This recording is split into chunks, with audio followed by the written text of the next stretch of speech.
હવામાન વિભાગે આપેલા આંકડા અનુસાર રાજ્યમાં છેલ્લા 24 કલાકમાં 168 તાલુકામાં વરસાદ નોંધાયો છે, જેમાં સૌથી વધુ દ્વારકાના કલ્યાણપુરમાં 11.5 ઇંચ વરસાદ ખાબક્યો હતો.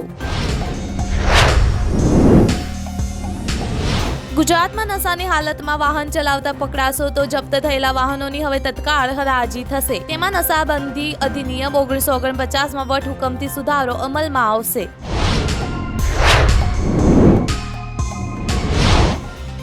એક પેડ માં કે નામ અભિયાન અંતર્ગત 17 કરોડ વૃક્ષો વાવવાનો લક્ષ્યાંક રાખવામાં આવ્યો છે. મિશન 3 મિલિયન ટ્રીઝનું બહુઆયામી આયોજન કર્યું છે.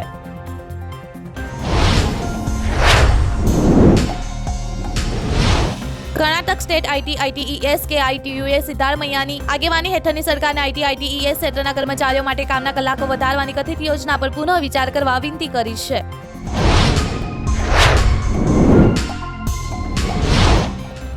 મધ્યપ્રદેશના મોરેના જિલ્લામાં સોશિયલ મીડિયા માટે સુસાઇડ પ્રેન્ક રીલ શૂટ કરતી વખતે એક 11 વર્ષના સગીરને ગળે ફાંસો લાગી જવાથી તેનું મૃત્યુ થયું હતું.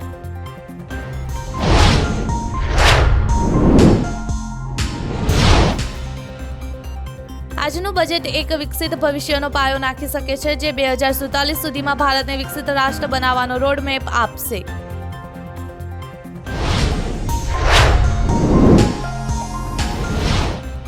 સંસદ સત્ર દરમિયાન મોદી 3.0 સરકાર દ્વારા આજે કેન્દ્રીય બજેટ રજૂ કરવામાં આવશે. કેન્દ્ર સરકારને ઘેરવા માટે વિપક્ષી ગઠબંધન દ્વારા આજે મહત્વપૂર્ણ બેઠકનું આયોજન કરવામાં આવ્યું છે.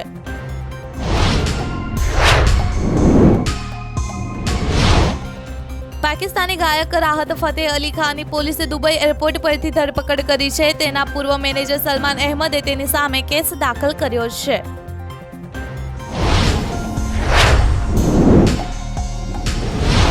કેન્દ્ર સરકારે સોમવારે તમામ એરપોર્ટરોને એરપોર્ટ બિલ્ડિંગ અને સંબંધિત ઇન્ફ્રાસ્ટ્રક્ચરની મજબૂતાઈનું થર્ડ પાર્ટી ઓડિટ કરવાનો આદેશ આપ્યો. એરપોર્ટ પર છત તૂટી જવાની ઘટનાઓને પગલે આ સૂચનાઓ આપવામાં આવી છે. કમર સુધી ભરેલા પાણીમાં વોલીબોલ રમી રહેલા છોકરાઓનો વિડીયો વાયરલ થયો છે. ખેતર સંપૂર્ણપણે પાણીથી ભરાઈ ગયું છે. આ પાણી ભરેલા મેદાનમાં છોકરાઓ કોઈ પણ ચિંતા વગર વોલીબોલ રમી રહ્યા છે.